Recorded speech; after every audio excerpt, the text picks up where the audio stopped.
Okay, here we got the first chain link test. The first one snapped because it's side loaded. I didn't have these other spacers in there. So we're gonna try this one. 0 pounds, 0 pounds. Okay, it can take 50. Okay.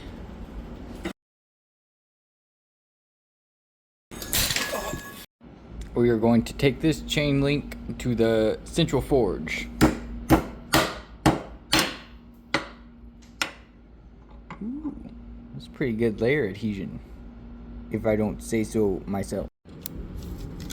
Man, some of these things came out ugly, but really iron that plastic in there. They both snapped in about the same way. Looks like there was good adhesion in the layers, at least.